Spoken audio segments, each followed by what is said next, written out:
محترم ناظرین، ہماری گفتگو جاری تھی کس موضوع پر؟ مسئلہ تراویح پر، کہ تراویح ایک بدعت ہے، اور بدعت اللہ تعالیٰ کی عبادت نہیں ہوتی، بدعت گناہ ہے، معصیت ہے، اور اللہ کا غضب ہوتا ہے بدعت گزار پر اور بدعت کی طاعت کرنے والے پر۔ رسول اللہ صلی اللہ علیہ وآلہ وسلم ماہ مبارک میں مسجد میں نوافل پڑھ رہے تھے، کچھ صحابہ نے ان کے اجازت کے بغیر، ان کے علم کے بغیر، ان کے اذن کے بغیر ان کی پیچھے اقتداء کیے، اور رسول پاک صلی اللہ علیہ وسلم بیٹھ گئے اور پھر ان لوگوں کو مسجد سے نکال دیا، اور جب انہوں نے پتراؤ کیا ہے گھر شریف پر تو فرمایا کہ انی خشیت ان سیکتب علیکم، ان سیکتب علیکم، مجھے ڈر ہے کہ آپ پہ عذاب فرض ہو جائے گا، آپ پہ عذاب اللہ کی جانب سے واجب و لازم ہو جائے گا۔ اس حدیث کو عائشہ نے توڑ کے بیان کیا۔ عائشہ نے کچھ اور انداز میں بیان کیا کہ رسول پاک صلی اللہ علیہ وآلہ وسلم کے پیچھے صحابہ، وہ بھی ادعا نہیں کر رہی کہ رسول پاک صلی اللہ علیہ وآلہ وسلم نے ان کو حکم دیا کہ مجھ پہ اقتداء کرو، یعنی پیغمبر صلی اللہ علیہ وآلہ وسلم نے خود جماعت کرائی ہے۔ عائشہ بھی یہی کہتی ہے کہ صحابہ نے ان کے پیچھے نماز پڑھیں، لیکن یہ کہ عائشہ کا کہنا یہ ہے کہ رسول پاک صلی اللہ علیہ وآلہ وسلم نے کہا ہے کہ مجھے ڈر ہے کہ نماز آپ پہ واجب نہ ہو جائے، اس لیے میں مزید تکرار نہیں کرتا، میں مزید اس نماز کو آپ کو نہیں پڑھاتا۔ اور یہ عائشہ کا قول زید بن ثابت کے قول سے مختلف ہے۔ ملاحظہ فرمائیے میرا محترم ناظرین، زید بن ثابت کی جو روایت ہے وہ ہم آپ کو دکھا چکے ہیں پہلے۔ یہ کتاب صحیح مسلم، چھاپ پاکستان کی، شبیر برادرز کی، جلد نمبر 1۔ یہ مسلم شریف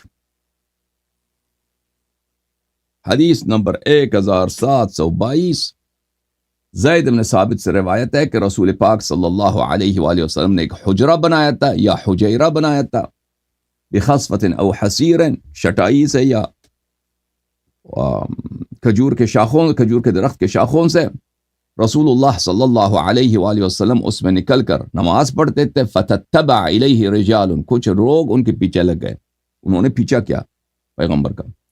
وجاؤوا یصلون بصلاتہ، اور ان کے پیچھے نماز پڑھنے لگے۔ اب دوسرے حدیث میں آپ کو دکھا چکا ہوں کہ وہ کیا ہوا، پھر پیغمبر صلی اللہ علیہ وآلہ وسلم بیٹھ گئے، پھر ان کو نکال دیا مسجد سے۔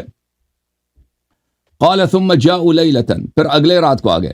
فحضروا فابتأ رسول اللہ صلی اللہ علیہ وآلہ وسلم عنہم، وہ حاضر ہو گئے کہ بھئی ہم نے پھر یہاں پہ تراویح کریں گے۔ رسول پاک صلی اللہ علیہ وآلہ وسلم باہر نہیں آئے، دیر لگا دی۔ فلم یخرج الیہم، نہیں آئے۔ فرفعوا اصواتهم وحسبوا الباب، انہوں نے آوازیں بلند کیا اور دروازے کو کنکریاں ماری۔ فخرج الیہم رسول اللہ صلی اللہ علیہ وآلہ وسلم مغضبا، رسول پاک صلی اللہ علیہ وسلم غضب کے حالت میں آئے۔ فقال ما زال بکم صنیعکم، ابھی تک تم اسی حرکت میں ہو، حتی ظننت انہ سیکتب علیکم، یہاں تک کہ مجھے ڈر ہے کہ آپ پہ لازم ہو جائے۔ کیا چیز لازم ہو جائے؟ یہاں پہ زید بن ثابت کے حدیث میں کوئی ایسی بات نہیں ہے کہ یہاں پہ صلاۃ لازم واجب ہو جائے گا، ٹھیک ہے نا، صلاۃ واجب ہو جائے گا۔ یہاں پہ صیغہ بھی کیا ہے؟ صیغہ بھی مذکر ہے، سیکتب علیکم، بلکہ یہ عذاب ہے، کیونکہ انہوں نے بدتمیزی کی ہے۔ رسول پاک صلی اللہ علیہ وسلم نے ان کو حکم دیا کہ اپنے گھروں میں نماز پڑھو، یہ پھر آ گئے۔ رسول پاک صلی اللہ علیہ وسلم کے گھر کے باہر انہوں نے شور مچایا، انہوں نے کانسنا بلند کیا، پھر انہوں نے ان کو آواز دی ہے، یہ سب بے ادبی ہے، پھر انہوں نے پتھر مارے، یہ کفر ہے۔ نبی کریم صلی اللہ علیہ وآلہ وسلم سے بے ادبی کرنا ایک عام آدمی سے بے ادبی کرنے کے مترادف نہیں ہے۔ رسول اللہ صلی اللہ علیہ وآلہ وسلم سے بے ادبی یعنی آپ رسالت کے منکر ہیں، آپ اللہ کی تکذیب کر رہے ہیں، آپ پورے قرآن وحی کو آپ جھوٹا مان رہے ہیں، یہ کفر باللہ ہے۔ تو یہ محل ہے اللہ کے غضب کا، کیونکہ خود بھی ہے یہاں پہ پیغمبر غضبناک ہوں گے، پیغمبر رسول اللہ صلی اللہ علیہ وسلم غضبناک ہو گئے تو اللہ کا بھی غضب ہے۔ تو یہاں پہ کیا ہے؟ محل استحقاق عقاب ہے کہ رسول اللہ صلی اللہ علیہ وسلم فرماتے ہیں کہ آپ پہ عذاب نازل ہو جائے گی۔ تو یہاں پہ نماز کا کوئی ذکر نہیں ہے۔ فَصَلُّوا فَعَلَيْكُمْ بِالصَّلَاةِ فِي بُيُوتِكُمْ، اپنے گھروں میں جا کے نماز پڑھو۔ اچھا، عائشہ نے اسی روایت کو دوسرے انداز میں بیان کیا. ملاحظہ فرمائیے عائشہ کے تراویح کے متعلق جو روایتیں لے کے آتے ہیں نا مختلف ہیں. ایک تو یہ روایت ہے صحیح بخاری جو میں نے پچھلے پروگرام میں بھی آپ کو دکھا چکا ہوں. یہ جلد نمبر 1 ترجمہ محمد ناصر الدین المدنی. یہ باب صلاۃ اللیل میں حدیث نمبر 730. دیکھیں میں اردو والے آپ کو پڑھ لیتا ہوں, اگر غلط ہوا تو میں ٹھیک کر لوں گا اس کو. عائشہ سے مروی ہے کہ نبی کریم صلی اللہ علیہ وآلہ وسلم کی ایک چٹائی تھی جس کو دن کے وقت بچا لیا کرتے اور رات کے وقت پردہ بنا لیتے. پس لوگ آپ کے پاس جمع ہوئے اور آپ کے پیچھے صف بنا دی. حدیث ختم ہو گئی. پھر حدیث 731. لوگ جمع ہو گئے, لوگ آ گئے, آپ کے پیچھے نماز پڑھی لوگوں نے. اس میں کوئی ایسی بات نہیں ہے کہ رسول پاک صلی اللہ علیہ وسلم نے ان کو نماز پڑھائی ہے, ٹھیک ہے نا. تو آپ نے زید بن ثابت کی حدیث میں جو میں نے دکھا دیا کہ پیغمبر صلی اللہ علیہ وسلم بیٹھ گئے اور پھر ان کو مسجد سے نکال دیا, وہ آپ وہاں سے اس کو تکمیل کر دیں, کیونکہ ایک ہی واقعے کی بات ہو رہی ہے. عائشہ نے یہاں پہ تفصیل ذکر نہیں کیا ہے کیونکہ وہ نہیں چاہتی کہ عمر کی مخالفت کرے اور تراویح کے مخالفت میں وہ کوئی ایسی بات کر دے. پھر یہ مسلم کی حدیث ملاحظہ فرمائیے. مسلم کی حدیث ہے جلد نمبر 1, ترجمہ ہے مولوی ابو العلا محمد محی الدین جہانگیر, شبیر برادرز کی چھپی ہوئی ہے, سنہ 2007 میں چھپی ہے. ملاحظہ فرمائیں یہاں پر صفحہ نمبر 607 میں حدیث نمبر 1724.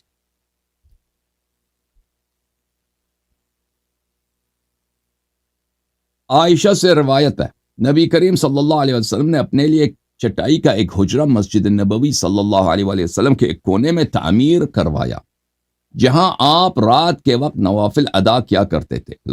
لوگ رات کے وقت آپ کے اقتداء میں نماز پڑھ لیتے. یہ ترجمہ اس طرح نہیں ہے فجعل, یہ پڑھ لیتے غلط ہے. فجعل الناس یصلون بصلاتہ, یہ جو ہے اس فعل عربی فعل میں استمرار نہیں ہے. اردو والے ترجمے میں یہاں پہ استمرار ہے. لوگ رات کے وقت آپ کے پیچھے نماز پڑھ لیتے. یہ غلط ترجمہ ہے, یعنی یہ بہت بار ہوا ہے, ہمیشہ یہی دستور تھا. یہ تو یہ بتا رہا ہے نا, عربی میں یہ نہیں ہے. عربی میں یہ ہے کہ لوگوں نے آپ کے پیچھے نماز پڑھنا شروع کر دیا, آپ کے نماز شروع کر دیا. یہ نماز پڑھنا شروع کر دیا یعنی یہ ایک دفعہ ہے یا 2 دفعہ ہے, یہ زیادہ نہیں ہے. اور پھر رسول خدا صلی اللہ علیہ وسلم نے ان کو وہاں سے, جیسے زید بن ثابت کی حدیث میں, ان کو نکال دیا مسجد سے. اچھا, اور دن کے وقت چٹائی کو بچا لیتے. ایک رات بہت لوگ آپ کے اقتداء میں نوافل ادا کرنے کے لیے اکٹھا ہو گئے تو آپ نے ان سے خطاب کرتے ہوئے ارشاد فرمایا, اے لوگوں اپنی طاقت کے مطابق عمل کرو, کیونکہ جب تم اکتاہٹ یعنی تھکاوٹ کا شکار نہ ہو جاؤ, اللہ تعالیٰ اجر ادا کرنے سے نہیں اکتاتا. اللہ تعالیٰ کے نزدیک پسندیدہ ترین عمل وہ ہے جسے باقاعدگی سے ادا کیا جائے, گرچہ وہ قلیل ہو. راوی کہتے ہیں نبی کریم صلی اللہ علیہ وسلم کے اہل بیت جب کوئی عمل کرتے تھے تو اسے مستقل طور پہ انجام دیتے تھے. تو ٹھیک ہے نا عزیزو, تو نبی کریم صلی اللہ علیہ وسلم, یہ بات آپ کے یاد رہے کہ پیغمبر صلی اللہ علیہ وسلم کے سنت نوافل میں کیا ہے ان کا طریقہ کار, کہ قلیل عمل کو طویل اور دوامدار عرصے تک ہمیشہ انجام دیا جائے. تو یہ بھی ہمارا ایک دلیل ہے جو آپ کے ذہن میں یاد رہے کہ وہ بات عائشہ کی کہ میں ڈرتا ہوں کہ آپ پہ واجب نہ ہو جائے, یہ وہ ایک جھوٹ بات ہے. وہ آپ کی خدمت میں اس کو جب پیش کریں گے, ایک ہماری دلیل ہے اس کے بطلان کے لیے. اب آتے ہیں اس روایت کی طرف, اور یہ صرف عائشہ سے مروی ہے, کوئی اور کسی اور سے مروی نہیں ہے کہ پیغمبر صلی اللہ علیہ وسلم نے فرمایا ہو کہ میں مزید نماز نہیں پڑھتا آپ کے ساتھ کیونکہ یہ مجھے ڈر ہے کہ واجب ہو جائے گا. یہ کتاب صحیح بخاری جلد نمبر 1, چاپ کہاں کیا بھائی, ملت پبلیکیشنز, محمد ناصر الدین صاحب کا ترجمہ ہے. یہاں پر یہ صفحہ نمبر 409 ہے. یہ باب اذا کان بین الامام و بین قوم حائط او سترہ, کتاب الاذان میں جب امام اور لوگوں کے درمیان دیوار یا کوئی چیز حائل ہو. اس میں جو ہے اس باب میں حدیث نمبر 729, یہ اس حدیث کی بات ہو رہی ہے. اچھا, حدیث یہ ہے عائشہ سے مروی ہے کہ رات کو رسول اللہ صلی اللہ علیہ وآلہ وسلم, دیکھیں کتنا غلط ترجمہ کرتے ہیں, میرے حجرے میں نماز پڑھتے تھے. یصلی من اللیل فی حجرتہ، رسول پاک صلی اللہ علیہ وسلم اپنے حجرے میں نماز پڑھتے تھے. یہ ترجمہ اس نے کیا کہ میرے حجرے میں نماز پڑھتے. رسول پاک صلی اللہ علیہ وآلہ وسلم کا اس طرح نہیں کہ عائشہ کا حجرہ پیغمبر کا حجرہ.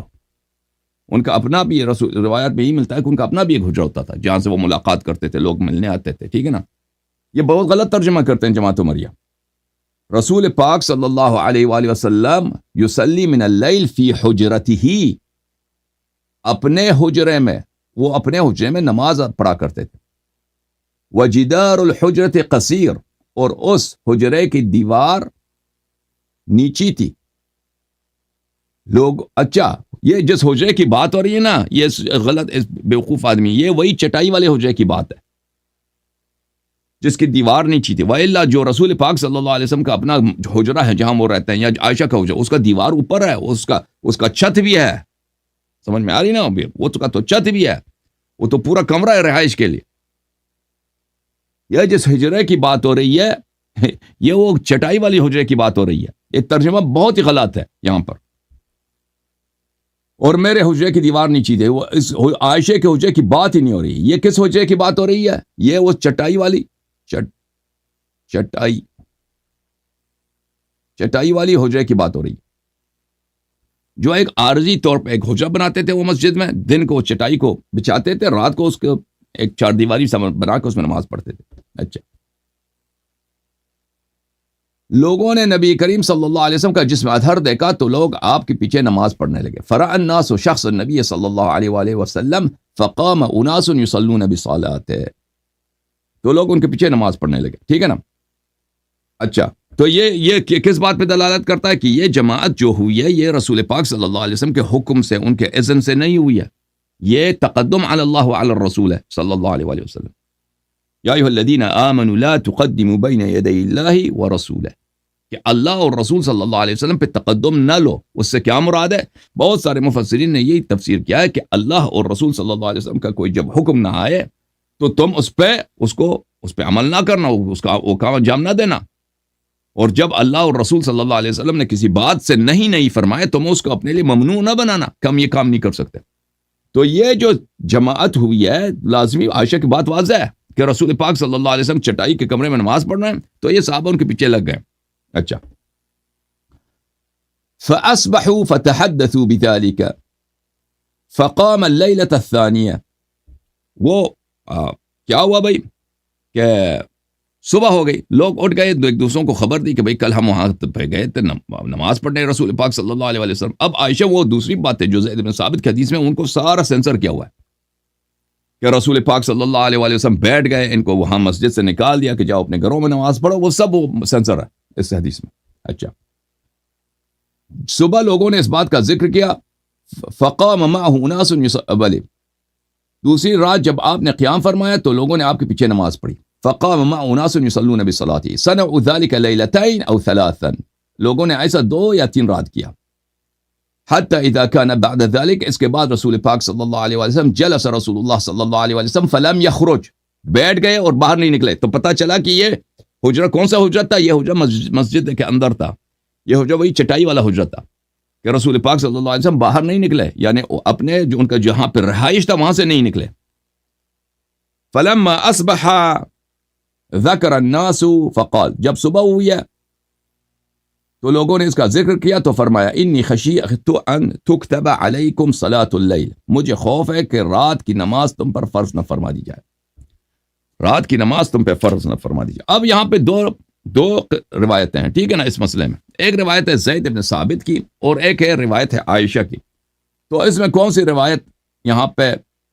یہی روایت بخاری میں ہے. میں آپ کہ یہ بخاری میں بھی دکھا دوں، بلکہ وہ میں بخاری ہی دکھا رہا تھا نا، مسلم میں بھی یہی روایت.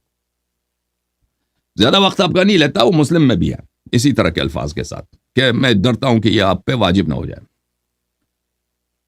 زید بن ثابت کی حدیث ہے اور عائشہ کی حدیث، ان دونوں میں سے کون سا اولا ہے؟ بوجوہ متعدد میرے محترم ناظرین، زید بن ثابت کی حدیث اولا ہے. پہلی بات یہ ہے، زید بن ثابت کی حدیث اس لیے اولا ہے کہ عائشہ مسجد میں نہیں تھی، عائشہ اپنے کمرے میں تھی. زید بن ثابت شاہد عیان ہے، وہ کہہ رہا کہ بھئی میں مسجد میں یہ کچھ ہوا ہے. اور ایک شخص جو شاہد ہے اس کی روایت اولا ہے. ایک شخص جو صاحب واقعہ ہے اس کی روایت اولا ہے اس شخص سے جو وہ گھر میں بیٹھی ہے. ٹھیک ہے نا. اس کی دلیل کیا ہے؟ انہوں نے خود دیکھیں عبداللہ ابن عباس سے روایت کی ہے ان لوگوں نے کہ رسول اللہ صلی اللہ علیہ وآلہ وسلم نے جناب ماریہ سے نکاح کیا اس حالت میں کہ جب وہ محرم تھے. خود میمونہ سے روایت کیا ان لوگوں نے کہ رسول اللہ صلی اللہ علیہ وسلم نے مجھ سے نکاح کی جب وہ محل تھے. ابن عباس کہتے ہیں وہ احرام کی حالت میں انہوں نے نکاح کیا. میمونہ کہتے ہیں نہیں وہ محل تھے, تحلیل کے بعد انہوں نے مجھ سے نکاح کیا.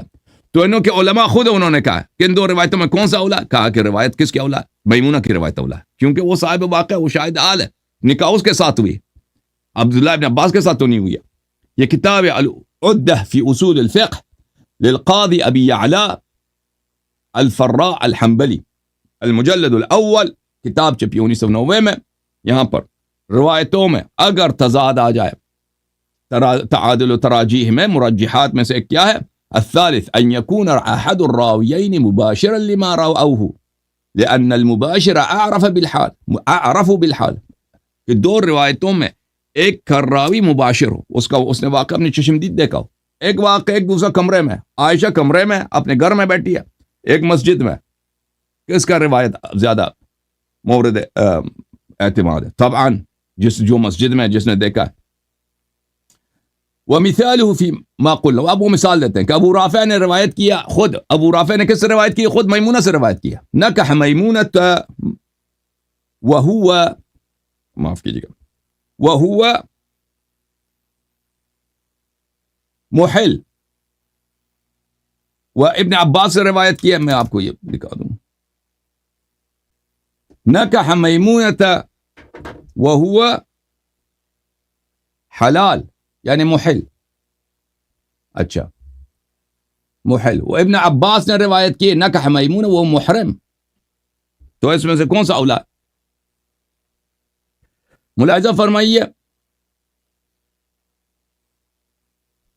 روایت یہ میرے عزیز, یہ کتاب سنن الترمذی ہے, چاپ دار الفکر. یہاں پر روایت یہ ہے, ابو رافع روایت کرتے ہیں کہ تزوج رسول اللہ صلی اللہ علیہ وآلہ وسلم میمونۃ وهو حلال وبنا بها وهو حلال وكنت انا الرسول فيما بينهما, میں واسطہ تھا نکاح میں, خاصگاری وغیرہ میں واسطہ تھا.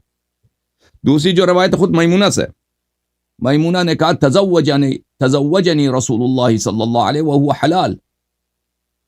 ٹھیک ہے نا. تو اس میں سے اب ابن عباس کی روایت کہاں پہ؟ بخاری میں. یہ بخاری کی روایت ہے, چاپ دار الفکر, دار احیاء التراث. یہاں پر حدیث نمبر 1837, تزوج رسول اللہ صلی اللہ علیہ وآلہ وسلم میمونۃ, ابن عباس سے روایت ہے, وہ محرم. تو ان دونوں میں بڑا تضاد ہے, زمین آسمان کا فرق ہے. ترجیح کس کے ساتھ ہوگی؟ ہاں, ترجیح اس روایت کے ساتھ ہوگی جس میں یہ لکھا ہے کہ وہ جو صاحب واقعہ ہے, جس نے دیکھا ہے اپنی آنکھوں سے, ترجیح اس روایت کے ساتھ ہے. یہ کتاب الاحکام فی اصول الاحکام, تالیف العلامہ علی بن محمد العامدی, الجزء الرابع, چاپ المکتب الاسلامی, بیروت میں چھپی ہے, ریاض میں بھی ہے. اس میں بھی تعادل و تراجیح میں ساتواں جو مرجح ہے وہ یہ کہ ایک راوی مباشر ہو لما رآہ والآخر غیر مباشر, دوسرا غیر مباشر ہے. فروایت المباشری تکون اولا لکونہ اعرف بما روا, مباشر کی روایت جو ہے وہ اولا ہے کیونکہ اس نے وہ واقعہ اپنی چشمدید سے دیکھا ہے. پھر وہی میمونہ کا جو مثال ہے وہ دے دیتے ہیں, وہ یہ تو بہت مشہور ہے. یہ کتاب مشکات المصابیح, بھلے, اور اس کی شرح ہے مرعات المفاتیح. یہاں پہ ملاحظہ فرمائی باب قصت حجۃ الوداع میں, یہ صفحہ نمبر ہے 357. اس میں حدیث میمونہ کے متعلق ہی فرماتے ہیں, حدیث میمونہ و ابی رافع ارجح من حدیث ابن عباس. میمونہ کے حدیث اور ابو رافع کے حدیث ابن عباس کے حدیث سے صحیح تر ہے, راجع ہے. لأن میمونہ ہی صاحبۃ الواقعہ, میمونہ صاحب واقعہ, ولا شک ان صاحب القصۃ ادری بما جرى فی نفسی من غیرہ. اچھا، اور اس کے بہت سارے دوسرے مثال بھی ہیں میرے محترم ناظرین. اچھا، جب یہ پتہ چلا ہے، ایک اور بات یہاں پہ بہت اہم ہے، میں عائشہ کے متعلق ذکر کرتا ہوں کہ یہ جماعت عمریہ کو بیدار کرنے کے لیے کہ عائشہ کا کذب اور افتراء رسول پاک صلی اللہ علیہ وآلہ وسلم پر صحیحین میں ثابت ہے. صحیحین میں ثابت ہے کہ اس عورت نے، اس خاتون نے رسول پاک صلی اللہ علیہ وآلہ وسلم پہ جھوٹ بولی ہے. میں اس کے دو مثالیں آپ کی خدمت میں پیش کرتا ہوں. ملاحظہ فرمائیے، اب عائشہ کی اگر صداقت گر جائے نا، لا تکذبوا علی فمن کذب علی فانہ یلج النار، مجھ پہ جھوٹ نہ باندھو. صحابہ سے خطاب فرمائے، جو مجھ پہ جھوٹ باندھے گا، جو مجھ سے جھوٹی بات نسبت دے گا، وہ کیا ہوگا؟ اس کی جگہ جہنم میں، وہ جہنم میں داخل ہوگا. تو یہ ان کے پورے مذہب کے بطلان کے مساوی ہے. یہ کتاب صحیح بخاری، چاپ دار احیاء التراث العربی، ملاحظہ فرمائیے.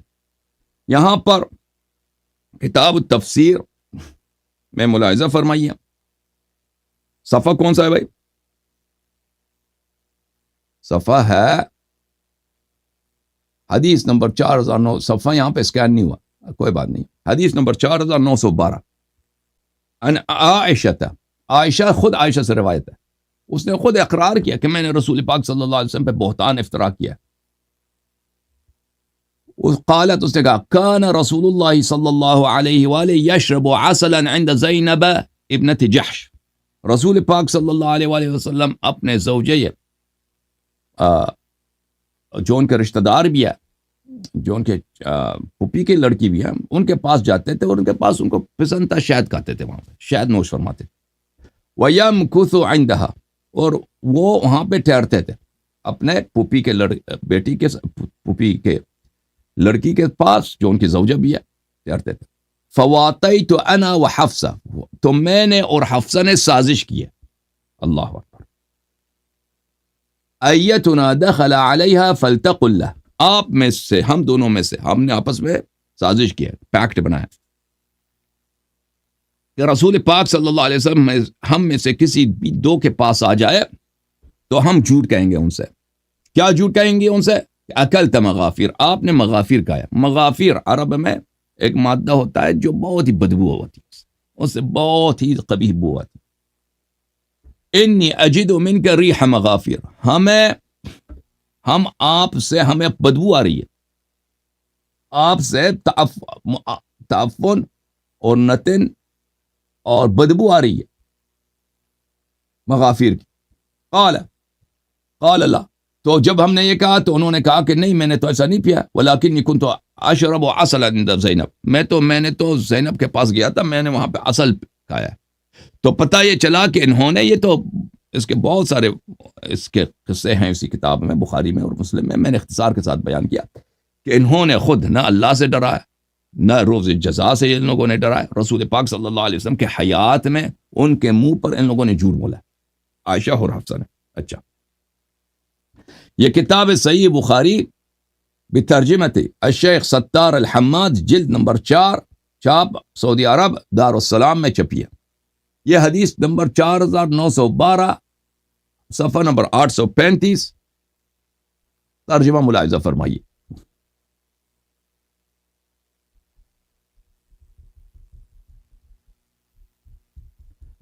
عائشہ سے روایت ہے، انہوں نے کہا رسول اللہ صلی اللہ علیہ وآلہ وسلم حضرت زینب بنت جحش رضی اللہ تعالی عنہا کے ہاں شہد پیتے اور ان کے پاس ٹھہرتے تھے. چنانچہ میں نے اور حفصہ نے باہمی اتفاق سے طے کر لیا کہ رسول اللہ صلی اللہ علیہ وآلہ وسلم ہم میں سے کسی کے پاس بھی آئیں تو وہ کہے کہ آپ نے مغافیر کہی ہے، کیونکہ میں آپ سے مغافیر کی بو محسوس کرتی ہوں.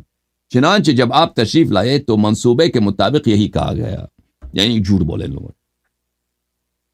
ٹھیک ہے نا؟ تو یہ جب رسول اللہ صلی اللہ علیہ وسلم کے منہ پہ جھوٹ بول سکتی ہیں تو ان کے وفات کے بعد جب ان کا منفعت ہے، دنیا کی، ان کے ابے کی خلافت بن رہی ہے، اس کی خلافت کی شرعیت کی بات ہو رہی ہے، ان کی خلافت کی، مثلا ان کی سیاست کی صحت کی بات ہو رہی ہے، تو وہاں پہ کیوں جھوٹ نہیں بول سکتی؟ اچھا، یہاں پہ ملاحظہ فرمائے فائدہ رسول اللہ صلی اللہ علیہ وسلم بڑے لطیف مزاج اور نفاست پسند تھے. کیوں آپ کو یہ بات انتہائی ناپسند ہے کہ آپ کے جسم مبارک یا کپڑوں سے کوئی ناگوار بو آئے. آپ ہمیشہ خوشبو پسند کرتے اور خوشبو لگایا کرتے تھے. عائشہ نے یہ پروگرام اس لیے تشکیل دیا تھا کہ آپ حضرت زینب رضی اللہ تعالی عنہا کے ہاں جانا اور وہاں قیام کرنا کچھ کم کرنا. دیکھیں عائشہ اگر رسول پاک صلی اللہ علیہ وسلم وہاں زینب کے پاس جاتے ہیں، آدھا گھنٹہ 1 گھنٹہ ادھر رک جاتے ہیں زیادہ سے زیادہ، یہ کام کم کر دیں. اس کے لیے جھوٹ بول سکتی ہے تو اپنے ابے کی خلافت کے لیے جھوٹ نہیں بول سکتی. اب ایک اور واقعہ آپ کو سناؤں اس کے جھوٹ کا. ملاحظہ فرمائیے، صحیح بخاری ہے.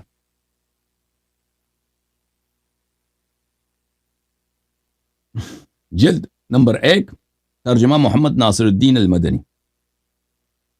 یہ صفحہ نمبر 706 ہے، حدیث نمبر 1370 ہے. عبداللہ ابن عمر سے روایت کرتے ہیں کہ عبداللہ ابن عمر نے کہا اطلع النبی صلی اللہ علیہ وآلہ وسلم علی اہل القلیب.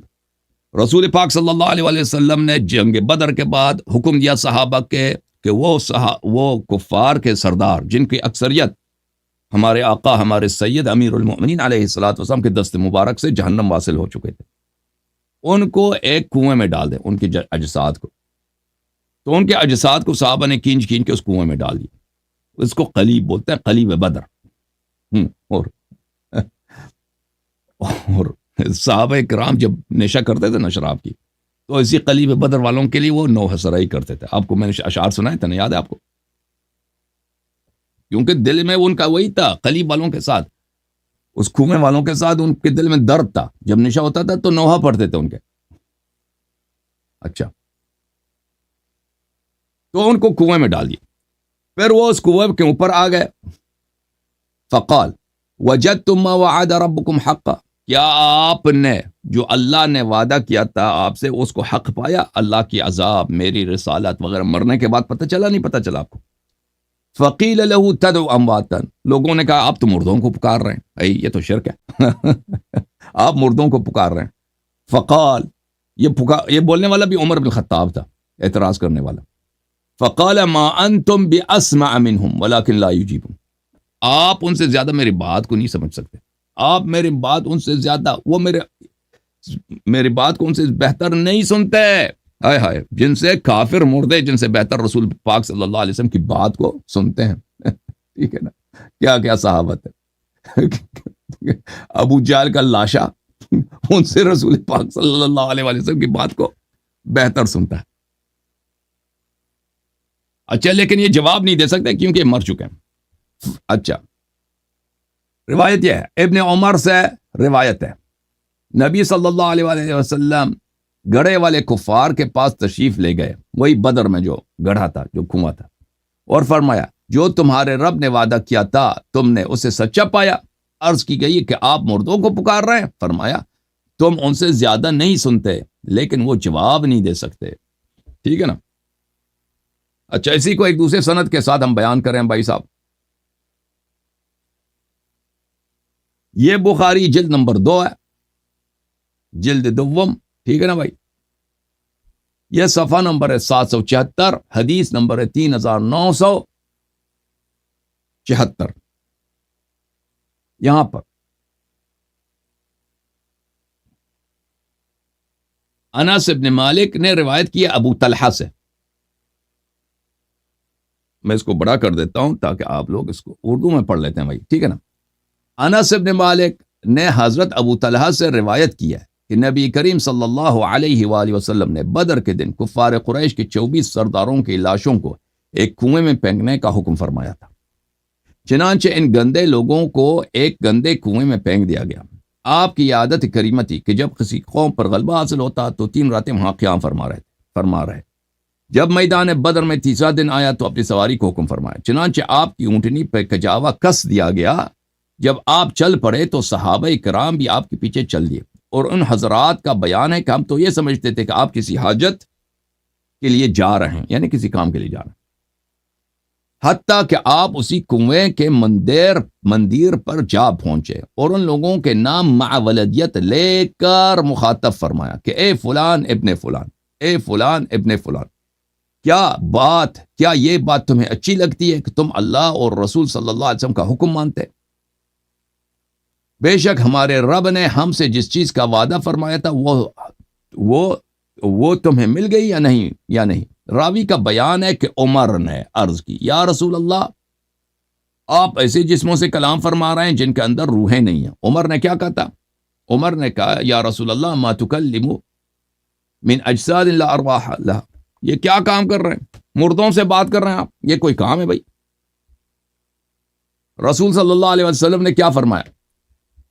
پس رسول صلی اللہ علیہ وآلہ وسلم نے فرمایا، قسم اس ذات کی جس کے قبضے میں محمد صلی اللہ علیہ وآلہ وسلم کی جان ہے، جو کچھ میں کہہ رہا ہوں اسے تم ان سے زیادہ نہیں سنتے۔ اللہ اللہ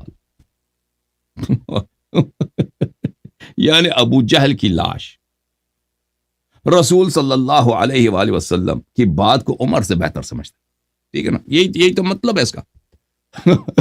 ابو جہل کا جو لاشا ہے، شیبہ کا جو لاشا ہے، وہ عمر سے افقہ ہے، عمر سے بہتر رسول پاک صلی اللہ علیہ وسلم کی باتوں کو سنتا۔ اچھا، جب یہ پتا چلا میرے محترم ناظرین، ایک اور حدیث بھی آپ کو دکھاؤں۔ یہ حدیث صفحہ نمبر 689 بخاری میں حدیث نمبر 1338 ہے۔ رسول اللہ صلی اللہ علیہ وآلہ وسلم سے روایت ہے کہ ان المیت لیسمع قرع نعالہم، مردہ جوتوں کی آہٹ سنتا ہے۔ انس سے روایت ہے، نبی کریم صلی اللہ علیہ وآلہ وسلم نے فرمایا، بندے کو جب اس کی قبر میں رکھ دیا جاتا ہے اور اس کے ساتھی واپس چلے جاتے ہیں، حتیٰ کہ وہ ان جوتوں کے آہٹ سن رہا ہوتا ہے۔ اچھا، تو یہ سب باتیں ہم کو پتہ چل گیا نا، مختلف اسانید کے ساتھ، کہ ابو طلحہ سے بھی روایت، عبداللہ بن عمر سے بھی روایت۔ یہ لوگ وہ تھے جو وہاں پہ موجود تھے، ٹھیک ہے نا؟ جنگ بدر میں ابو طلحہ موجود تھے، انہوں نے اپنی چشمدید روایت کیا۔ اب ملاحظہ فرمائے عائشہ، یہ صحیح بخاری ہے، جلد نمبر 2، یہ صفحہ نمبر 777 ہے، حدیث نمبر 3978، عن ہشام عن ابیہ، عائشہ سے روایت۔ عائشہ سے کیا روایت ہے؟ بلکہ یہ حدیث 3979، عائشہ نے کہا کہ رسول پاک صلی اللہ علیہ وسلم نے فرمایا، جب آپ اس گڑھے پر کھڑے ہو گئے جس میں مشرکین کے مقتولین بدر پڑے ہوئے تھے، تو آپ نے ان سے خطاب فرمایا، اور یہ نہیں فرمایا کہ میرے ارشاد کو سن رہے ہیں، بلکہ یہ فرمایا تھا کہ اب یہ جان گئے ہیں کہ جو کچھ میں ان سے کہتا ہوں وہ حق ہے۔ فقال لهم ما قال انهم لا يسمعون۔ دیکھیں، عائشہ کہہ رہی ہے کہ رسول پاک صلی اللہ علیہ وسلم نے یہ نہیں فرمایا۔ یہ جھوٹ ہے کہ نہیں ہے؟ عائشہ تو وہاں پہ تھی نہیں، تو وہاں پہ کیوں کہہ رہی ہے؟ تو وہاں پہ تھی نہیں ہے، تو آپ وہاں پہ نہیں تھی، کیوں آپ کہہ رہے ہیں کہ رسول پاک صلی اللہ علیہ وسلم نے یہ نہیں فرمایا؟ عائشہ نے تو آپ نے ان سے خطاب فرمایا اور یہ نہیں فرمایا کہ یہ میرے ارشاد کو سن رہے ہیں، بلکہ رسالت پناہ صلی اللہ علیہ وسلم کے جملے کیا تھے کہ یہ مردے جو ہیں آپ سے بہتر میری بات کو سمجھ رہے ہیں، سن رہے ہیں، لیکن آپ جو ہیں یہ لوگ جواب نہیں دے سکتے۔ یہ عائشہ کیا کہتی ہے؟ فقال لهم ما قال انهم لا يسمعون بل انما قال انهم الان لا يعلمون ان ما كنت اقول لهم حق۔ یہ آپ رسول اللہ صلی اللہ علیہ وسلم نے یہ نہیں فرمایا کہ مردہ میری بات سن رہے ہیں، بلکہ رسول پاک صلی اللہ علیہ وسلم نے فرمایا کہ اب ان کو پتہ چل گیا ہے کہ میری باتیں حق ہیں۔ ٹھیک ہے نا بھائی؟ یہ جھوٹ ہے کہ نہیں؟ پیغمبر صلی اللہ علیہ وسلم نے وہاں پہ فرمایا تھا کہ یہ میری باتیں تم صحابہ سے بہتر سنتے ہیں، یہ مردہ۔ عائشہ کہہ رہے ہیں کہ وہ نہیں، انہوں نے نہیں فرمایا۔ یہ جھوٹ ہے کہ نہیں بھائی؟ کیونکہ وہ وہاں پہ تھی بھی نہیں۔ یہ کس لیے کہہ رہی ہے کہ پیغمبر نے نہیں فرمایا؟ وہ اس لیے انک لا تسمع الموتى، کیونکہ پھر انہوں نے یہ آیت پڑھی ہے کہ بے شک تمہارے سنائے نہیں سنتے مردے، تو اس نے اپنے اجتہاد سے وہ جو انک لا تسمع الموتى، موتى سے مراد کفار ہیں، اللہ تعالیٰ نے تشبیہ دیا۔ کفار جو ہے نا،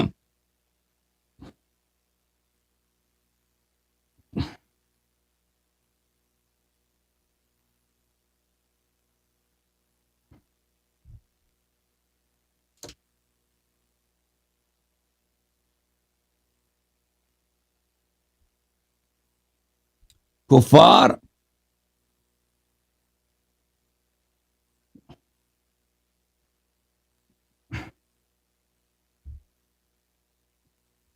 اور عائشہ نے یہ آیت بھی پڑھی ہے وما انت بمسمع من فی القبور، آپ جو مردے قبروں میں ان کو نہیں سنا سکتے کچھ. یہ مسمع من فی القبور، یہ اس سے مراد حی زندہ کفار ہیں، اس سے مراد قبرستان والے مردے نہیں ہیں. دیکھیں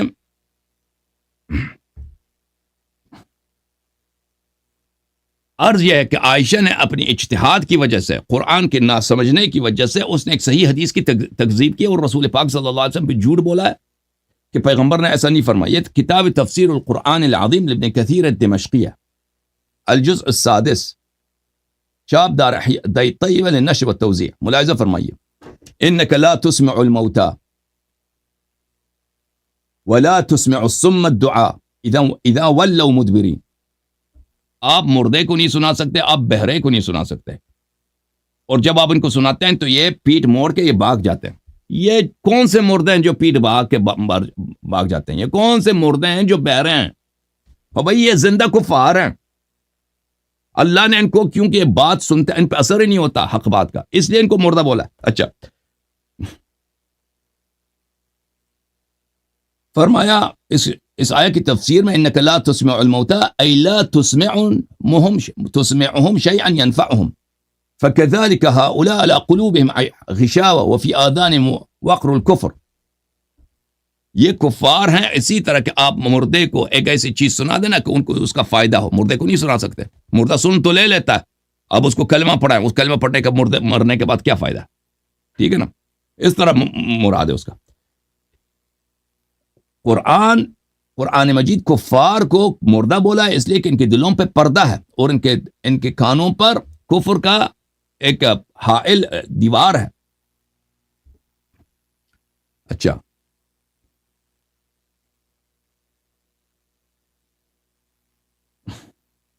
ملاحظہ فرمائیے قرآن مجید میں سورہ مبارکہ انعام میں آیہ نمبر 122 میں او من كان میتا فاحییناہ وجعلنا له نورا یمشی به فی الناس کمن مثله فی الظلمات لیس بخارج منها. ایک شخص جو مردہ تھا، ہم نے اس کو زندہ کیا اور ہم نے اس کے لیے نور قرار دی. وہ لوگوں میں نور کے ساتھ زندگی کر رہا ہے. کیا وہ اسی طرح ہے، اس شخص کی طرح جو ظلمات میں، تاریکیوں میں؟ یہ جو مردہ تھا اس کو ہم نے زندہ کیا. اس سے کیا مراد؟ یعنی کافر تھا، ہم نے اس کو نور ایمان دیا. مردے سے مراد کافر ہے.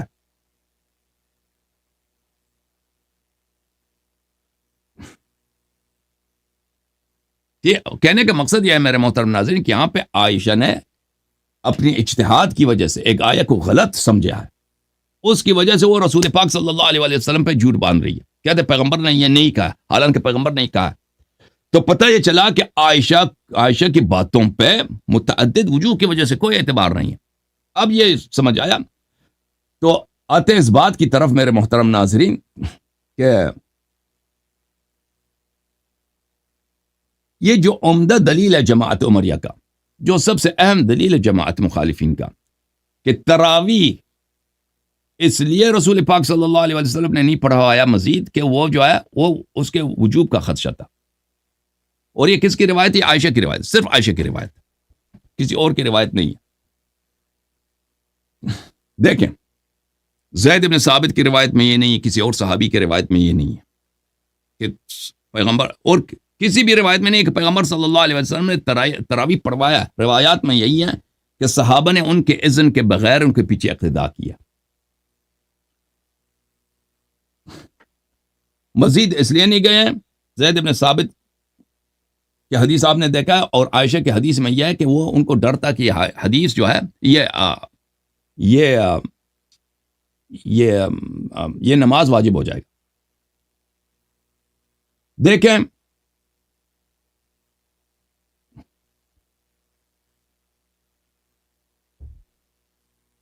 یہ بات کہ یہ نماز، یہ ایک مسنون نماز، ایک مستحب نماز مواظبت کی وجہ سے، تکرار کی وجہ سے واجب ہو جائے گا، یہ بہت ہی باطل بات ہے، بہت ہی جھوٹ بات ہے.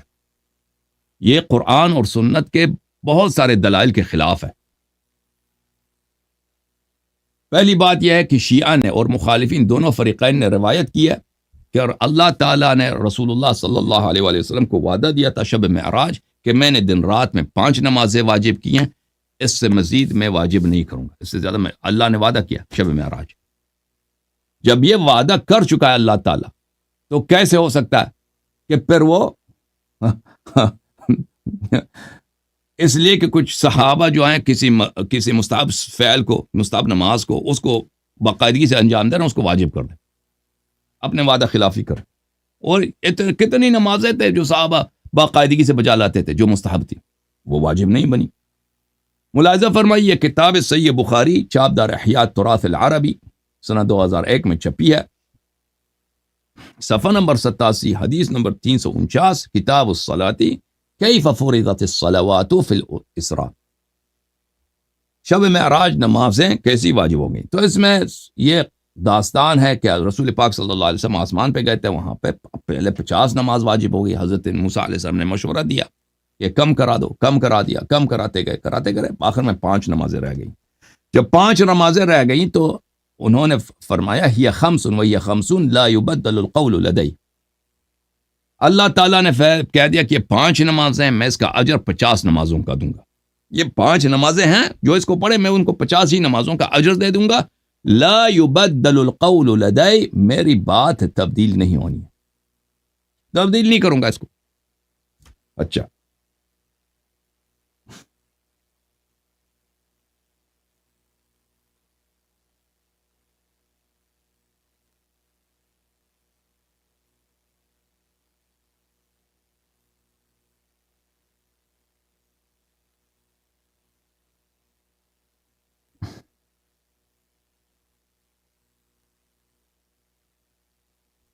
یہ بخاری ہے اردو ترجمے کے ساتھ، جلد نمبر 1، ملاحظہ فرمائیے، وہی باب ہے، وہی حدیث ہے، اس حدیث کے آخر میں بلکہ اواخر میں موسیٰ علیہ السلام نے کہا اپنے رب کی طرف واپس جائیے کیونکہ آپ کی امت میں ان کی طاقت بھی نہیں۔ تو میں واپس لوٹا تو فرمایا کہ یہ 5 ہیں اور یہ 50 ہیں، میرے نزدیک یہ بات تبدیل نہیں ہوا، میرے نزدیک بات تبدیل نہیں ہوا کرتی۔ ٹھیک ہے نا؟ جب اللہ تعالیٰ نے کم کیا، اب میں اس کو مزید چینج نہیں کروں گا، زیادہ نہیں کروں گا۔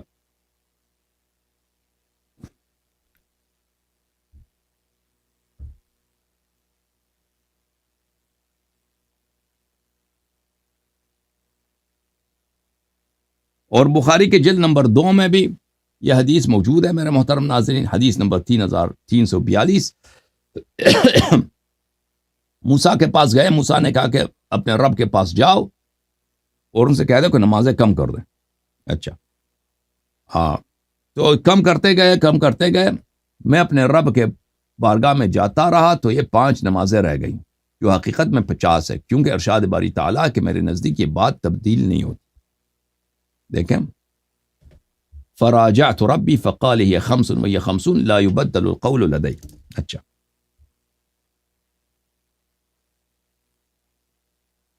پھر بخاری نے مزید اس کو روایت کیا، یہ بخاری کی جلد نمبر 3 ہے، یہاں پہ حدیث نمبر 7517، اس میں بھی یہی ہے، یہ چلتا جاتا ہے، یہ لمبی حدیث ہے نا، تو اس میں بھی یہی جملہ ہے۔ فرمایا کہ میرے نزدیک یہ بات تبدیل نہیں ہوتی جیسا کہ میں نے تم پر الکتاب میں فرض فرمایا۔ فرض یہ ثواب کے لحاظ سے لوح محفوظ میں 50 ہیں اور پڑھنے کے لیے تم پہ 5 فرض ہیں۔ ٹھیک ہے نا؟ یہ اس کا عربی جو ہے، انه لا يبدل القول لدي كما فرضت عليك في الكتاب فكل حسنة بعشر امثالها فهي 50 في الكتاب وهي 50۔ تو وہاں پہ بھی یہی ہے کہ انه لا يبدل القول لدي، یہ بات میرے نزدیک تبدیل نہیں ہونی۔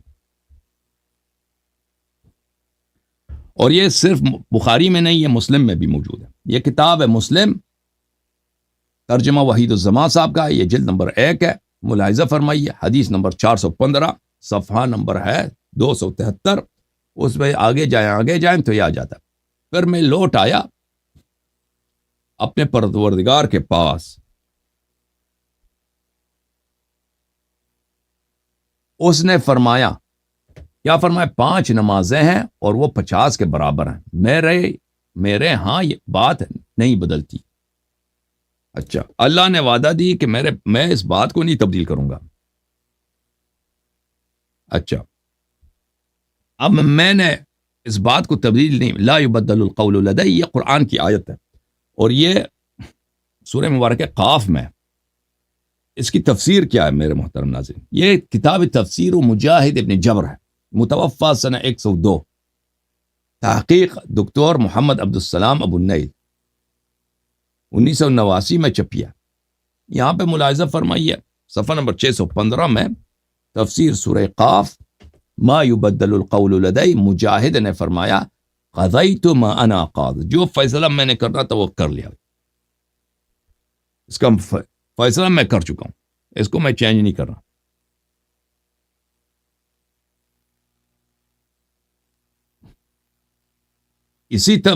اسی جملے کا تفسیر جو ہے تفسیر سمرقندی بحر العلوم میں دیکھیں، تفسیر البحر العلوم جزء ثالث چاپ دار الکتب العلمیہ 1993 میں چھپی ہے، صفحہ نمبر 272، تفسیر سورہ قاف ملاحظہ فرما رہے ہیں ما یبدل القول لدی، اس کا کیا مطلب ہے؟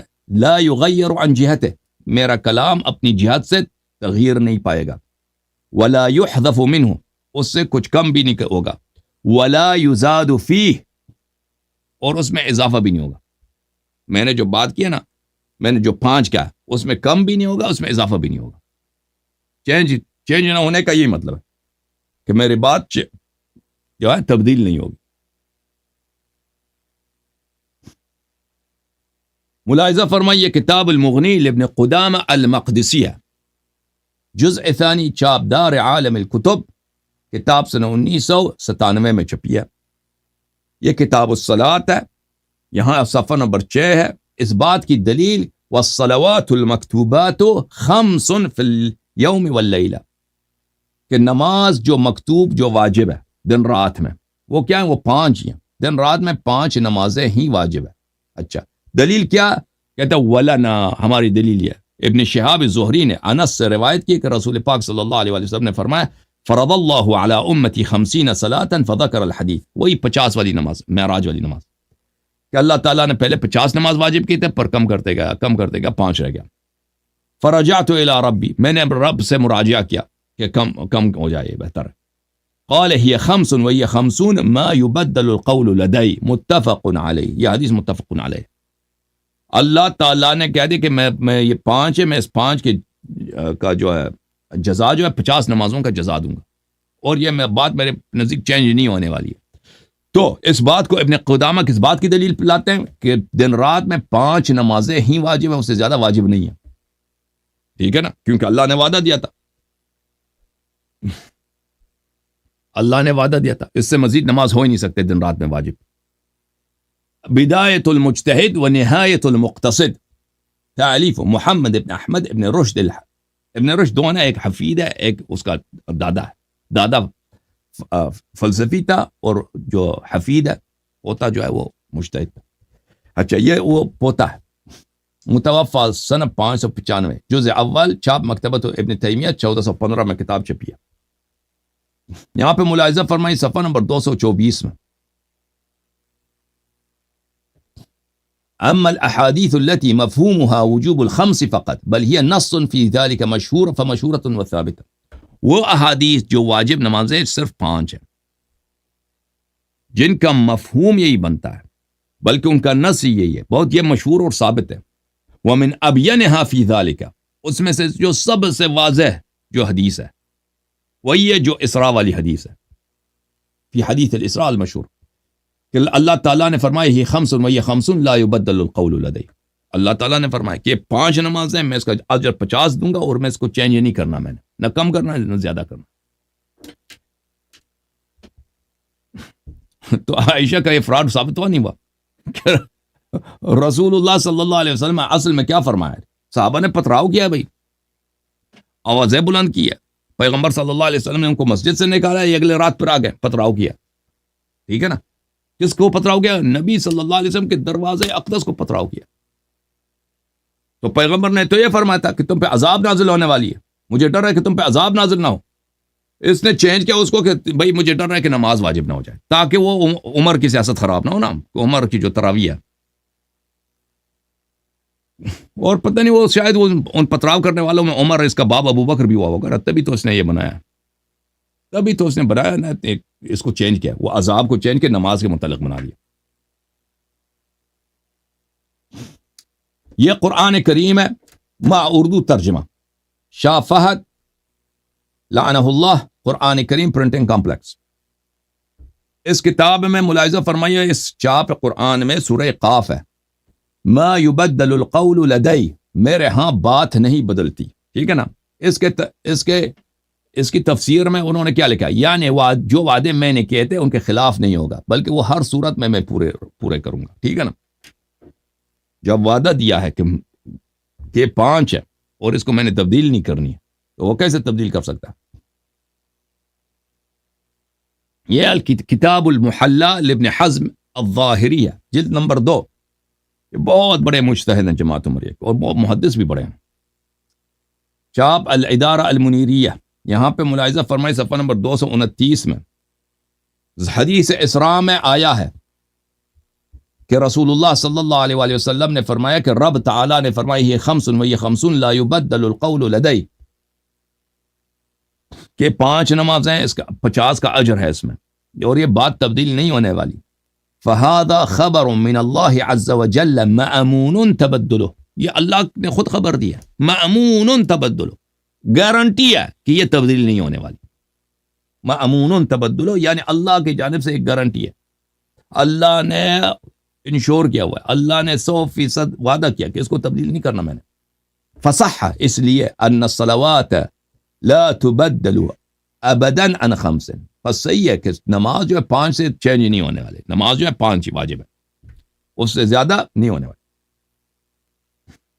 وَأُومِنَّا النَّسْخَ فِي ذَلِكَ بِهَذَا النَّص، اور اس بات میں نسخ کہ یہ منسوخ ہو جائے، کیونکہ اللہ نے جب کہہ دیا کہ میرا وعدہ ہے کہ میں چینج نہیں کروں گا، نسخ سے بھی ہم کو امان مل گیا کہ یہ نسخ کا بھی کوئی یہاں پہ احتمال نہیں ہے کہ بعد میں اللہ یہ حدیث، یہ 5 نمازیں نسخ ہو گئی ہیں، میں سے 7 ہو گئی ہیں، تراویح بھی آ گیا، کچھ اور بھی آ گیا نا.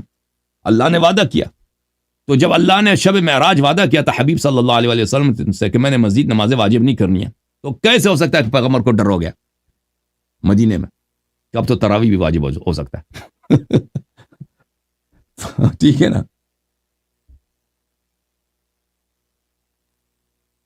فبطل بهذا القول من قال الوتر ان الوتر فرض ان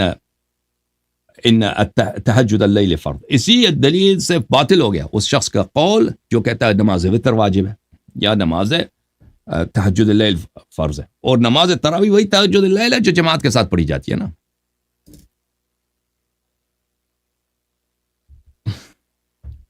یہ کتاب فتح الباری بشرح سقیم البخاری، تالیف الحافظ ابن حجر العسقلانی، چاپ دار المعرفہ للنشر، جزء اول، صفحہ نمبر 463.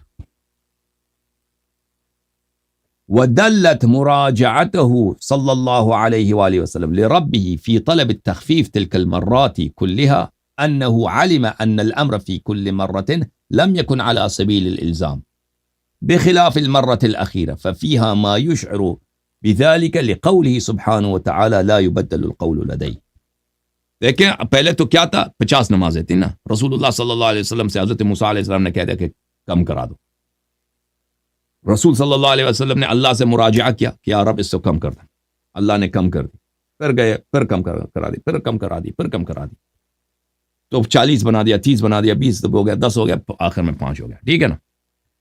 تو پچھلی دفعہ ہر دفعہ رسول اللہ صلی اللہ علیہ وسلم مراجعہ کرتے تھے کہ اے اللہ کم کرو. آخری دفعہ جب 5 ہو گیا تو رسول اللہ صلی اللہ علیہ وسلم نے پھر مراجعہ نہیں کیا تو کم کرو. اس کی وجہ کیا ہے؟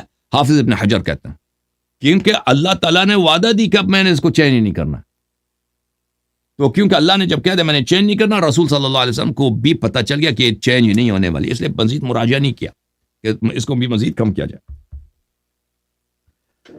ٹھیک ہے نا.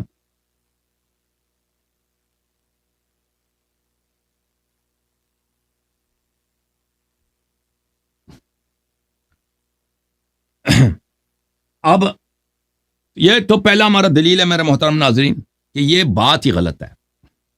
کیا بات غلط ہے؟ کہ نوافل کے واجب ہونے کا بھی خدشہ ہو سکتا ہے. پہلی بات یہ ہے، پہلی دلیل اس عائشہ کے اس کلام کے بطلان کا دلیل یہ ہے کہ اللہ نے جب وعدہ دے دیا کہ میں اس کو چینج نہیں کروں گا، تو وہ کیسے اپنے وعدہ خلافی کر سکتا ہے؟ دوسرا دلیل سن لیجیے عزیزو. دوسرا دلیل یہ ہے کہ مستحب نمازیں تو بہت سارے ہیں مسلمانوں میں. اسلام میں مستحب نمازیں، نوافل، رواتب، مسنون نمازیں بہت زیادہ ہیں، اور رسول پاک صلی اللہ علیہ وسلم اور صحابہ ان پہ مواظبت کرتے تھے، یعنی ہمیشہ بجا لاتے تھے. شاذ و نادر ہی کوئی ہو کہ جو ان سے کوئی مثلا رواتب جو ہے مسنون نمازیں چھوٹ جاتی ہوں، وہ تو پڑھتے تھے ہمیشہ. ٹھیک ہے نا؟ صحابہ، رسول اللہ صلی اللہ علیہ وسلم. تو یہ تو کبھی نہیں ہوا کہ مواظبت کی وجہ سے، ہمیشہ بجا لانے کی وجہ سے کوئی نماز واجب ہو جائے. یہ کون سا قاعدہ ہے بھائی؟ نماز کے علاوہ بھی بہت سارے اور مطالب ہیں جو مستحبات میں، سنن میں رسول پاک صلی اللہ علیہ وسلم صحابہ ان کو ہمیشہ بجا لاتے تھے. ان کے بجا لانے کی وجہ سے وہ واجب نہیں بنے. ٹھیک ہے نا؟ یہ کتاب صحیح بخاری تالیف بشرح فتح الباری بشرح صحیح البخاری تالیف حافظ ابن حجر الجزء الثالث چاپ دار المعرفہ صفحہ نمبر 13. ملاحظہ فرمائیں. ثم ان ظاہر هذا الحدیث، اس حدیث کا ظاہر یہ ہے. کون سی حدیث؟ وہی جو عائشہ کہہ رہی نا کہ پیغمبر صلی اللہ علیہ وسلم نے فرمایا کہ اگر مجھے ڈر ہے کہ تراویح واجب ہو جائے گا. اس حدیث کا ظاہر یہ ہے کہ انہ صلی اللہ علیہ وآلہ وسلم توقع ترتب افتراض الصلاة باللیل جماعتا على وجود المواظبة علیہا. اس حدیث کا ظاہر یہی کہ رسول پاک صلی اللہ علیہ وسلم کو ڈر ہے، وہ توقع کر رہے ہیں، وہ ایکسپیکٹ کر رہے ہیں کہ اگر ہم جماعت کے ساتھ اس کو مزید پڑھیں تو یہ واجب ہو جائے گا. وفی ذلک اشکال، اور یہ تو مشکل بات ہے. یہ کیسے ہو سکتا ہے؟ یہ تو بہت مشکل بات. یہ کیسا، یہ کیوں پیغمبر کو ایسا ڈر ہے بھائی؟ کیسے ان کو یہ ہو سکتا ہے بھائی مستحب کو مکررن بجا لانے سے وہ مستحب واجب بن جائے؟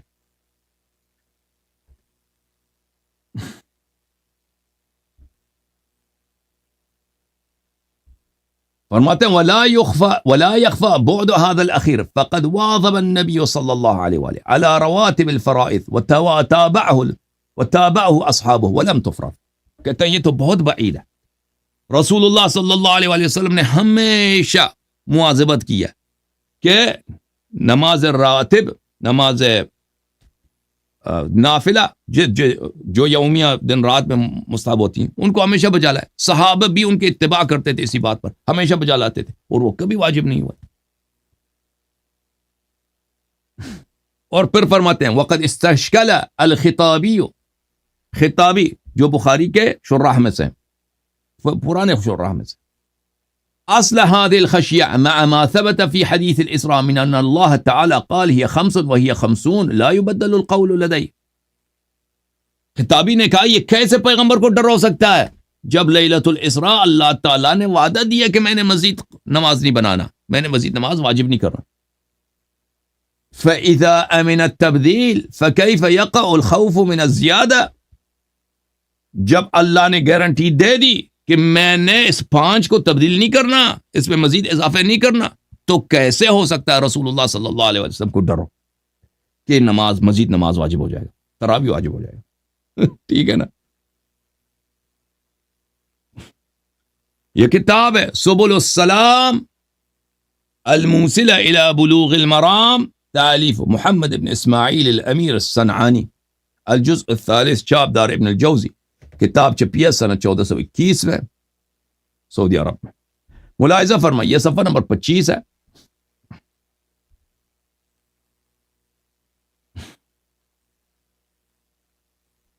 وَاعْلَمْ أَنَّهُ قَدْ أُشْكِلَ التَّعْلِيلُ لِعَدَمِ الْخُرُوجِ بِخَشْيَةِ الْفَرِيضَةِ عَلَيْهِمْ.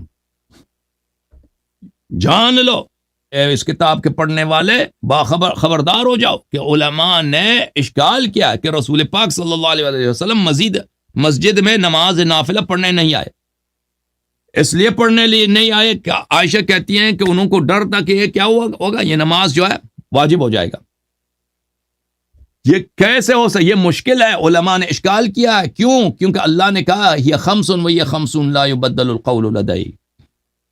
اللہ نے تو وعدہ دیا تھا کہ 5 نمازیں اور میں نے مزید نمازیں واجب نہیں کرنی ہے. تو پیغمبر صلی اللہ علیہ وسلم کو کیسے ڈر ہو سکتا ہے کہ اچانک یہ نماز واجب ہو جائے؟ فَإِذَا أَمِنَ التَّبْدِيلِ كَيْفَ يَقَعُ الْخَوْفُ مِنَ الزِّيَادَةِ. اور اگر انسان کو جب اللہ نے وعدہ دے دی ہے تو کہ میں چینج نہیں کروں گا، تو کیسے پیغمبر کو ڈر ہو سکتا ہے کہ اب اللہ چینج کرے گا؟ وقد نقل المصنف عنه اجوبة كثيرة وزيفة. حافظ ابن حجر نے مختلف اقوال نقل کیے ہیں اس مشکل کو حل کرنے کے لیے، اور سب کو حافظ ابن حجر نے کیا رد کیا. وأجاب بثلاثة أجوبة قال إنه فتح الباري عليه بها وذكر واستجود منها. پھر اس نے 3 جواب ذکر کیا کہ یہ 3 جواب صحیح ہو سکتے ہیں. اس میں سے ایک کو اس نے انتخاب کیا، کہتے ہیں میرے 3 جوابوں میں سے ایک جواب صحیح ہے، اور وہ اس کا جواب یہ ہے کہ اللہ تعالیٰ جماعت کو واجب کر لیتا. یعنی اس طرح کہ اگر تم رمضان میں نافلہ پڑھنا چاہو، نافلہ تو مستحب ہے، لیکن نافلے کی صحت کی شرط یہ ہوتی ہے کہ جماعت کے ساتھ. اچھا، اس کو ذکر کرنے کے بعد عبد السلام الصنعانی کہتے ہیں کہ یہ بھی جواب صحیح نہیں ہے. قلت ولا يخفى انه لا يطابق قوله. کہتے ہیں کہ یہ بالکل غلط بات ہے. پیغمبر نے کہ وہ حدیث میں کیا، خشیت ان تفرض علیکم صلاۃ اللیل. اور پیغمبر صلی اللہ علیہ وسلم نے کہا کہ مجھے ڈر ہے کہ یہ نماز لیل آپ پہ واجب نہ ہو جائے گا. حدیث میں تو یہ جماعت کی بات نہیں ہو رہی کہ جماعت واجب ہو جائے گا. حدیث کا الفاظ یہ ہے بلے ان تفرض علیکم صلاۃ اللیل کما فی البخاری، یہ بخاری میں وارد ہے. فإنه ظاہر انه خشیت فرضها مطلقا. تم جو بنا رہے ہو نا بات کھینچ کے حافظ ابن حجر، وہ حدیث کے مطابق نہیں ہے. پیغمبر نے یہ تو نہیں فرمایا کہ نافلہ مستحب رہے گا، جماعت کرنا واجب ہو جائے گا. پیغمبر نے تو یہ کہا تھا کہ صلاۃ اللیل واجب ہو جائے گا. وہ تو بخاری میں تو یہی ہے. جماعت اور غیر جماعت کا اس نے تفریق نہیں فرمایا رسول اللہ صلی اللہ علیہ وسلم. تو اس کا کوئی جواب ہی نہیں ہے، کیونکہ یہ حدیث ہی جھوٹی ہے. اچھا، جماعت عمریہ کے بڑے حفاظ میں حافظ عبد الرحیم ابن الحسین العراقی ہیں. وہ حافظ ابن حجر کے استاد ہیں، حیتمی کے استاد ہیں، اور بہت سارے اعلام کے استاد ہیں. یہ کتاب طبقات الحفاظ لعبد الرحمن السیوطی سنہ 1983 میں چھپی ہے. ملاحظہ فرمائیے، یہاں پر صفحہ نمبر 522 میں فرماتے ہیں والذي أقوله إن المحدثين عيال الآن في الرجال وغيرها من فنون الحديث على 4. محدثین سب عیال ہیں، محتاج ہیں، ٹکڑے کاٹنے والے ہیں. 4 علماء کے علوم حدیث میں 4 علماء. وہ کون ہیں؟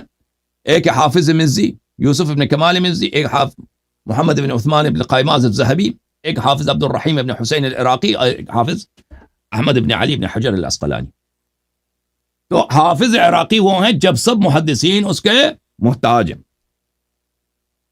یہ کتاب حسن المحاضرہ فی تاریخ مصر و قاہرہ، تالیف الحافظ عبد الرحمن السیوطی، جزء اول، سنہ 1967 میں چھپی ہے. العراقی حافظ ابو الفضل العراقی کے ترجمے میں فرماتے ہیں الامام الکبیر، حافظ العصر، اپنے زمانے کا سب سے بڑا حافظ تھا. ورثاه الحافظ ابن حجر بقولی، وہ جب مر گیا تو اس کے شاگرد ابن حجر نے بہت بڑا قصیدہ لکھا ہے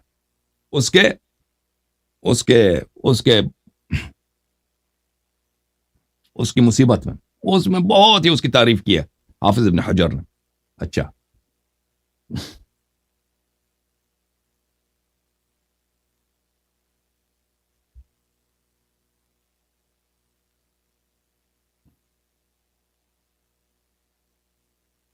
اور اسی کتاب ہے تاریخ مصر قاہرہ میں وہ لکھتے ہیں صفحہ نمبر 363 میں، حافظ ابن حجر کے امام الحفاظ فی زمانہ، اس کے بایوگرافی میں لکھتے ہیں وتخرج بالحافظ ابو الفضل العراقی وبرع فی.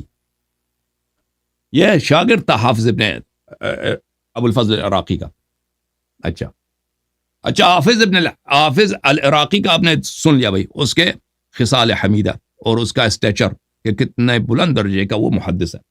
یہ کتاب ہے اس کے کتاب التثریب فی شرح التقریب، چاپ دار احیاء التراث العربی الجزء الثالث، یہ صفحہ 99. یہی حدیث تراویح کے متعلق بات کرتے ہوئے یہاں پہنچ جاتے ہیں. قولہ صلی اللہ علیہ وآلہ وسلم، یہ عائشہ کی روایت کے رسول پاک صلی اللہ علیہ وآلہ وسلم نے فرمایا وَلَكِنِّي خَشِيتُ أَن تُكْتَبَ عَلَيْهِمْ، مجھے ڈر ہے کہ یہ نماز مسلمانوں پہ واجب ہو جائے. ظاہرہ، اس کا ظاہر یہی ہے انہ علیہ الصلاۃ والسلام کہ رسول اللہ صلی اللہ علیہ وآلہ وسلم توقع، ان کو توقع تھی. کس چیز کا توقع تھی؟ ترتب افتراض قیام رمضان فی جماعت علی مواظبتہم علیہ، کہ قیام رمضان پہ مواظبت کرنا اس بات کا سبب ہوگا کہ یہ قیام رمضان ہی واجب ہو جائے. جماعت کے ساتھ پڑھنا اس جماعت کو واجب بنا دے گا بھائی، اس نماز کو واجب کر دے گا. حدیث تو یہی ہے کہ پیغمبر کو ڈر ہے کہ اگر ہم مزید پڑھیں تو یہ نماز واجب ہو جائے گا بھائی. ٹھیک ہے نا.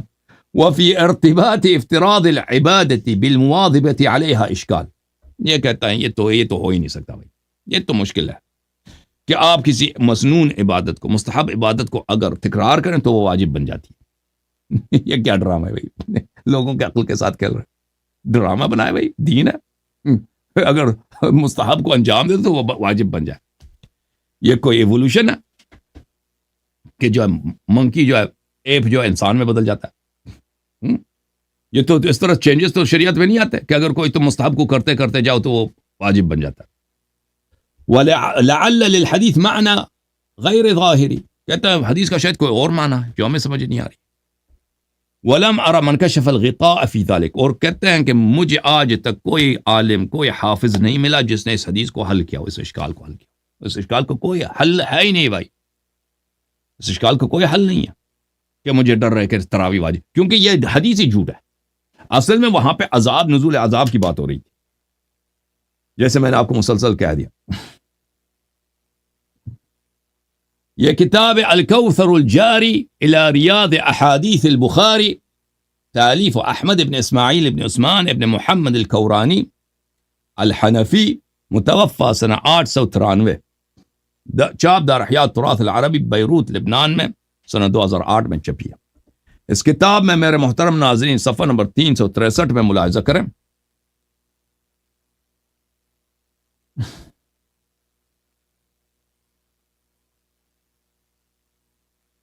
کہتے ہیں کہ اس اشکال کو حل کرنے کے لیے بعض علماء نے یہ کہا ان صلاۃ اللیل کانت واجبۃ علیہ، کہ صلاۃ اللیل رسالت پناہ صلی اللہ علیہ وسلم پہ واجب تھا.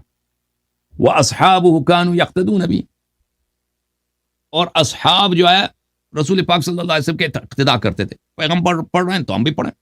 اچھا، فاذا ما واظب علی شیء یرونه واجبا، تو وہ کیا ہوتا کہ وہ جب دیکھ رہے ہیں کہ پیغمبر صلی اللہ علیہ وسلم اس کو بار بار پڑھ رہے ہیں تو ان کو یہی وہم ہو جاتا کہ یہ واجب ہے. فخاف ان تكتب علیہم من طریق الاقتداء بہ، تو رسول اللہ صلی اللہ علیہ وآلہ وسلم کو یہ ڈر ہوا کہ یہ مجھے اقتداء کرتے کرتے یہ واجب نہ ہو جائے، کہ پکا واجب نہ ہو جائے. فرماتے ہیں وَهَذَا كَلَامٌ مُزَيَّفٌ، کہتے ہیں کہ یہ تو بات ہی غلط ہے، یہ تو ایک جھوٹ ہے بھائی. بہت سارے دلائل دے رہے ہیں کہ یہ بات جھوٹ ہے. ایک دلیل، دوسری جو دلیل ہے وہ بڑا اہم ہے. فَلَأَنَّ مُوَاظَبَتِهِ عَلَى شَيْءٍ لَا يَجْعَلُهُ وَاجِبًا عَلَيْهِمْ، کہتے ہیں یہ کیا بکواس ہے. رسول اللہ صلی اللہ علیہ وسلم کسی بات پہ مواظبت کریں، صحابہ بھی مواظبت کریں، یہ اس کو واجب نہیں بنا دیتی، فرض نہیں بنا دیتا. الا ترى، کیا تو نے نہیں دیکھا انه واظب على الرواتب مع انه لا وجوب لا عليه ولا عليهم، کیا تجھے پتہ نہیں کہ رسول اللہ صلی اللہ علیہ وآلہ وسلم نے نوافل رواتب نمازوں کو باقاعدگی سے ہمیشہ انجام دیا، اور صحابہ نے بھی انجام دیا، کبھی واجب نہیں بنا.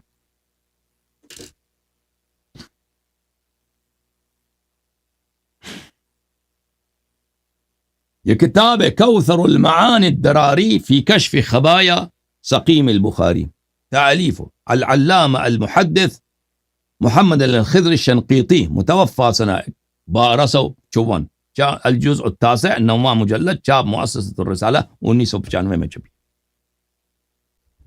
ملاحظہ کریں وہ فرماتے ہیں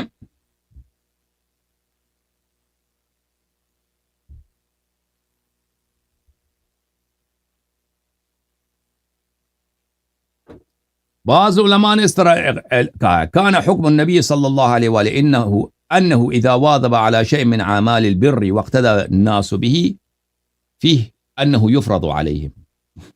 کہتے ہیں کہ بعض علماء نے یہ کہا کہ طریقہ یہی تھا کہ بھئی کہ رسول اللہ صلی اللہ علیہ وسلم کے کسی نیکی کے عمل پہ اگر وہ مواظبت کرتے، اس کو بار بار بجا لیتے اور لوگ اقتداء کرتے تو وہ واجب بن جاتی۔ طریقہ اسلام کا طریقہ یہی تھا۔ کہتے ہیں ولا یخفا بعد هذا الاخیر، کہتے ہیں یہ جھوٹ ہے بھائی، یہ تو جھوٹ ہے بھائی۔ یہ کہاں سے بنا دیا؟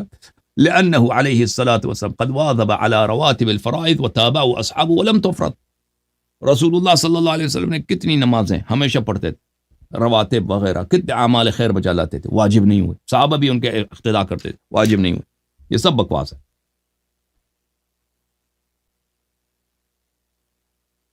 ارشاد الساری میں بھی یہی ہے میرے محترم ناظرین۔ ارشاد الساری فی شرح صحیح البخاری، تالیف القسطلانی، یہ جلد نمبر 3 ہے، یہ صفحہ نمبر 428 ہے۔ وہی ابن حجر والی بات کو اس نے دہرایا اختصار کے ساتھ۔ اچھا، اتنا ہی، ابھی سوا گھنٹہ بات کی میں نے۔ مزید اس مسئلے پر میرے پاس 4-5 مزید دلائل ہیں کہ یہ کیوں یہ بات جھوٹ ہے، تہمت ہے رسول اللہ صلی اللہ علیہ وسلم پر۔ اس کی تفصیل میں انشاءاللہ آگے جا کر دوں گا، ٹھیک ہے؟ ابھی کیونکہ میں نے سوا گھنٹے بات کی ہے، وہی کافی ہے آج کے تقریر کے لیے، لیکچر کے لیے یہی کافی ہے۔ اب آپ کے کالز لیں گے۔